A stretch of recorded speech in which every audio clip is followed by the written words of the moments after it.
Canadian television series Total Drama. In Season 5, the show did their own take on an all-star type of season, choosing 14 of the show's best contestants from the first 4 seasons to compete in one season. Thing is, we don't agree with their methods in selecting the cast. Today we'll be overanalyzing all 6 of the show's seasons in order to form our own all-star cast. I'm Scott. And I'm John. And this is our overanalysis of a cartoon series, 2007.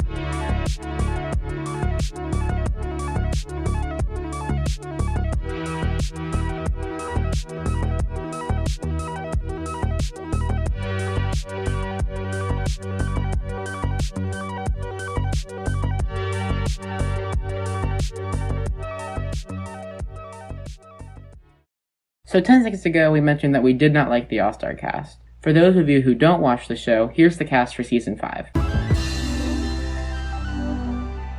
Soak it in. For those of you who know nothing about the show, have fun looking at cartoon faces for a little while. We don't like this. Actually, we despise it. I mean, how can you have Lindsay over Owen, even though Owen is ranked much higher than her in all 3 seasons? Also, since this season wasn't the last season, characters from the last season are obviously excluded. You're probably wondering, well, if you don't like it, what are you going to do about it? And that's a pretty fair question. The show's time has already passed, and there does not appear to be another season in the works, let alone an all-star season. So it's pretty simple. We made a new cast.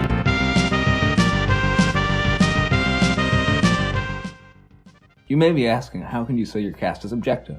We use this equation. We know this looks intimidating, so let's break down the variables. First, I, A, W, R, S, and P are placements in seasons.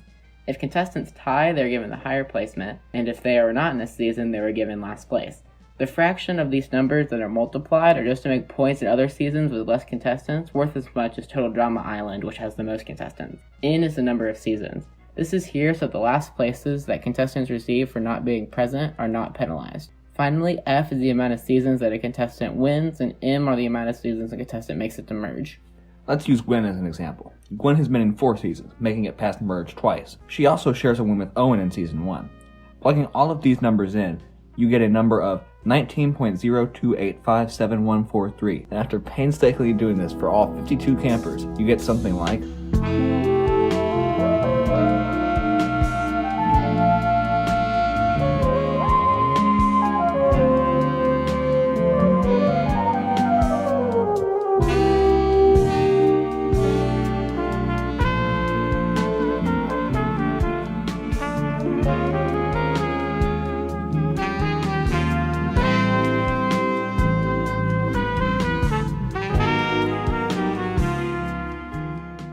Before we talk about the top, we have to talk about the bottom. All 3 of these characters were never given a normal marshmallow at any campfire, and therefore didn't even register any points in our system. They're the saddest beings in Total Drama history. First, we'll talk about Beardo. He had anxiety that held him back in his one and only season. This quote from Total Drama historian, Ghost Guy 2000, describes him better than any mortal ever could. He did not speak until he was shot out of the elimination cannon. It didn't matter. Stacy is a compulsive liar who tells lies about her family that she never knew. In fact, she tells 11 lies in the season-opening 22-minute episode. If she were telling the truth, then she'd have the most family connections since Genghis Khan. Stacy also got voted off because her teammates found her annoying. She took the toxic mushroom and left the Dr. Shane after the first episode of Revenge of the Island. At the bottom of this sad ride is Ezekiel, who is by far the most fascinating. He gets voted off first on the island, doesn't show up in action, and is voted off first again in World Tour.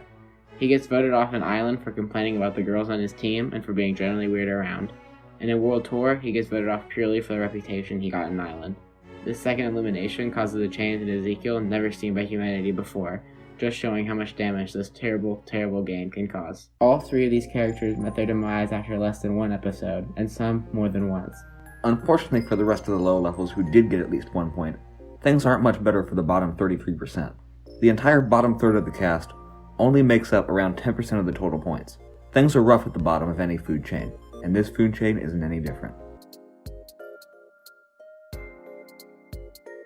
These are some of the show's most average characters.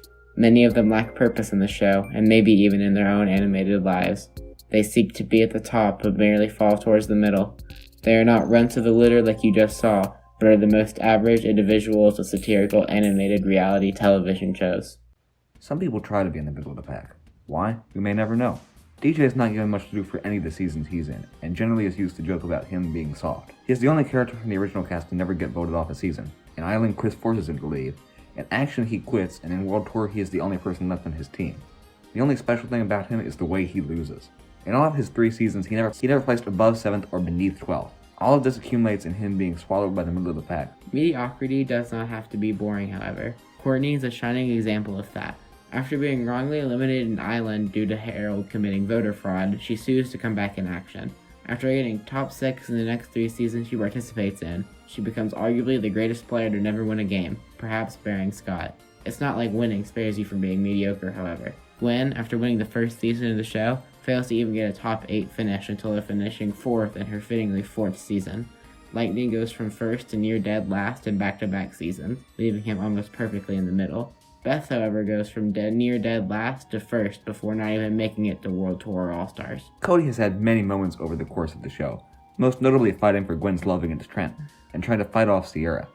Despite placing 17th in his first season, he showed up for his second season on World Tour and shockingly placed 3rd. Nobody below him on our scale placed higher than 3rd, and nobody above him has placed lower than 17th. Perhaps if given a chance in All-Stars, he would have continued the trend of success and win a season, but the fate of the show seems to be damning Cody to the depths of mediocre hell.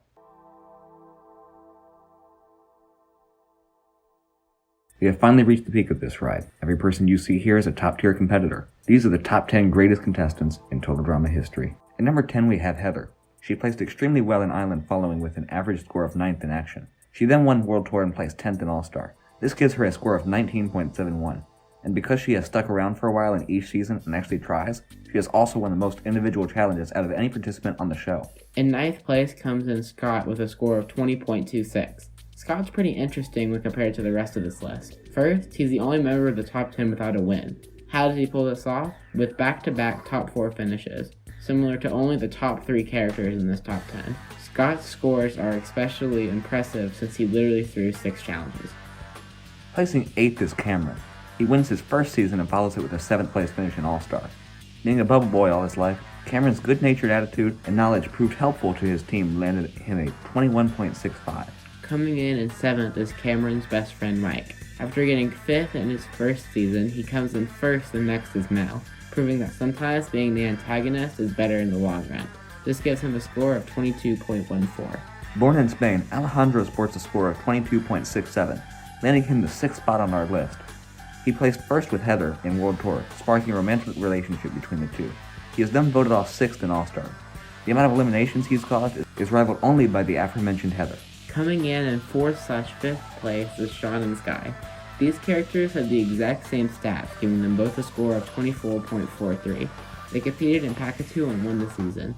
They are both the only characters to win every season they've ever been in, making them arguably the greatest characters to some people. Zoe is our bronze medal champion as she ends up with a 24.67 on our scale. She has the highest average placement of any character on the show in over one season, finishing 3rd and 1st. She is also the only character to win 4 individual challenges in a row and arguably the most dominant end to a season ever. The winner of silver is Owen, one of the original winners of the show. Owen gets 3rd in Action, 8th in World Tour, barely beating out Zoe, giving him a total of 24.94. Despite these incredible stats and mass fan appeal, Owen somehow doesn't get into All-Stars. Seriously, look at all these stats. At least he gets to compete in the Donkeyless race. And finally, our gold medal champion is Duncan. Scoring a 25.96, he is the only character that reaches Merge 4 times. He does it all without trying, seemingly. In the first season he placed 4th, he placed 1st in the show's 2nd season, after that 5th, and after that 8th. He doesn't try too hard, and he tries to quit. His lack of perseverance and hatred for others make him a nuisance to his team. It just doesn't make sense. But then again, the show doesn't make sense. He is the only fitting character to be given this arbitrary title of greatest Total Drama contestant of all time. The entire original point of this video was to make a definitive all-star cast. The way we got this was to start with the biggest number of cast members ever in a season, 22 in Island, and fill it with the 22 contestants with the highest score. And without further ado, a full reveal of the entire definitive Total Drama all-star cast. Lashana, Harold, Sierra, Scarlett, Lightning, Max, Blanley, Beth, Jasmine, Gwen, Courtney, Sugar, Heather, Scott, Cameron, Mike, Alejandro, Sky, Sean, Zoe, Owen. and Duncan. So there it is. Everything you just saw. 22 names are worth the entire point of the last 15 minutes of your lives. and last month of ours.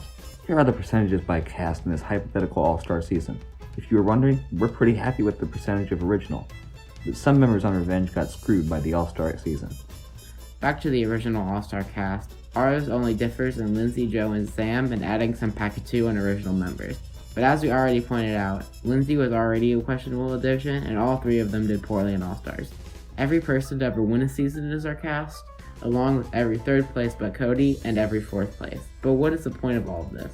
Why did we go through all this work just for a show that's clearly moved on? Why did we spend all this time checking wiki pages, creating spreadsheets, and making graphics? What did we learn from all of this? Absolutely nothing.